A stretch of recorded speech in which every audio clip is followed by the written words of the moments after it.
Hello, this is Jeff Malone, the X is Silent, here with a review of the December 17th, 2011 episode of Saturday Night Live, hosted by Jimmy Fallon, with musical guest Michael Bublé. Excuse me if I start choking or anything along those lines during this review, as I've been eating a bunch of Christmas cookies today.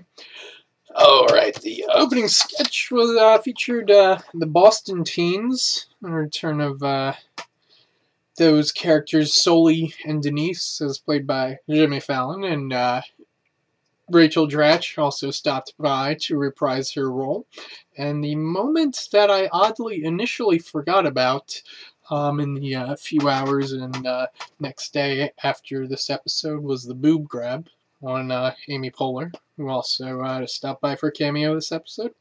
Now let's see Jimmy Fallon's monologue, where he did that little rendition of a Christmas song through the backstage. Best line, which felt like it was randomly thrown in, was, "What about a verse for the Jews?" So a B for the monologue, and a B minus for the Sully and Denise cold opening. Okay, then we had the fourth hour of the Today Show, the fourth hour and 45th minute, as they called it.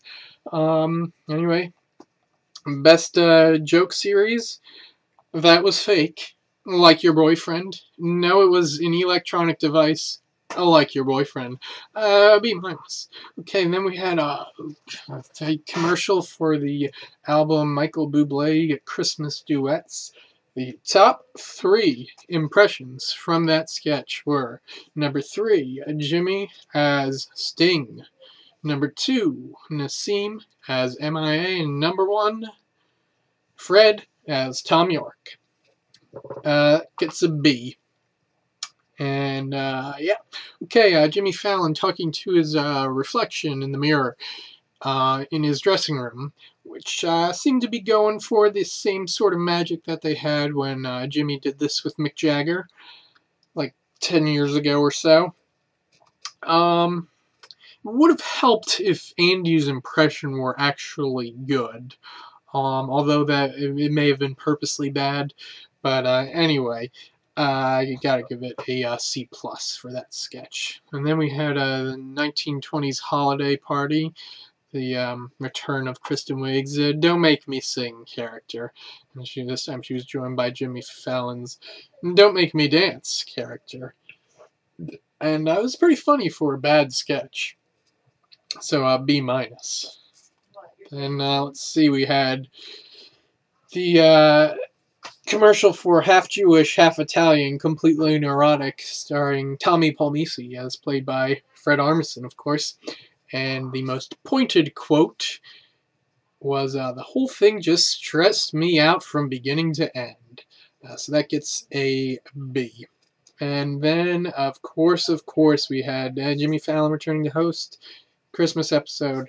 So the redux of Season's Greetings from Saturday Night Live. And boy, did Tracy Morgan look very, very upset.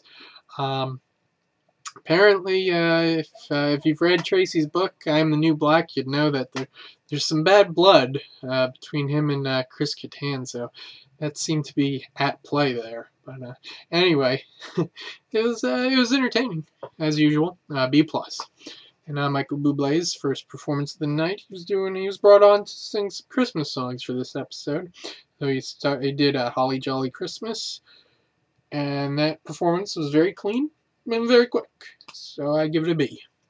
Then weekend updates. Seth's best 2-for-1 joke was about Donald Trump pulling out as moderator of a Republican debate. And the first Seth joked that he found out that candidates were allowed to talk also, and that he found a sexier, younger debate. So Seth, for his part, gets a B+. He's 3 good weeks in a row for Seth. Totally unheard of. Then we had Get in the Cage, this time with Jude Law.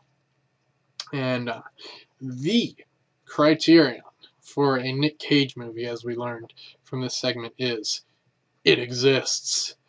So B plus for that segment. Then we had a weekend update joke off with all four of the anchors of the weekend update anchors from this century. And the best sound effect was Tina with bleep blorp. So that the joke off gets a B.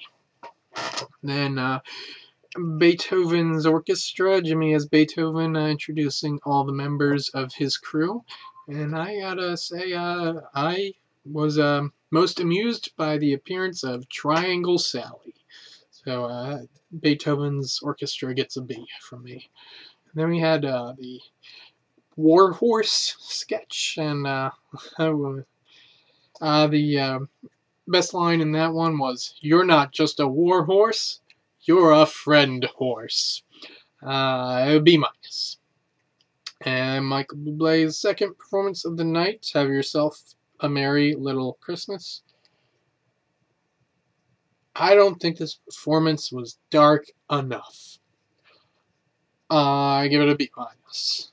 Then the last sketch of the night was in the Denver Broncos locker room, and the best physical gesture of that sketch was Jason Sudeikis as Jesus doing a little leg cross. Yeah, so B for the Broncos locker room sketch. Overall, Jimmy Fallon, no surprise, brought back some of his classic bits, but surprisingly, no Barry Gibb talk show. They seem to bring that back whenever they want to, or at least whenever Justin Timberlake stops by. But he was too busy to stop by for this one. I was a little disappointed that he didn't reprise Joey Mack, the host of the Morning Zoo radio show. Jared's Room was another possibility of a sketch that could have been brought back, but wasn't. But Jimmy seems to have expanded his repertoire of what sort of comedy bits he likes to do ever since taking over as the host of Late Night. So, despite not revisiting that many of his memorable recurring bits, this was very much Jimmy Fallon's episode. And overall, it was a fun Christmas episode. It's a strong season so far, so this one, decent and fun, ends up right about in the middle. Maybe a little, high end of the middle. Nothing was terrible.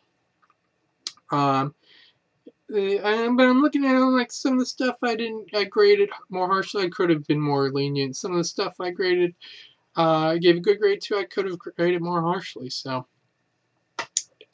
it was the grades don't mean that much.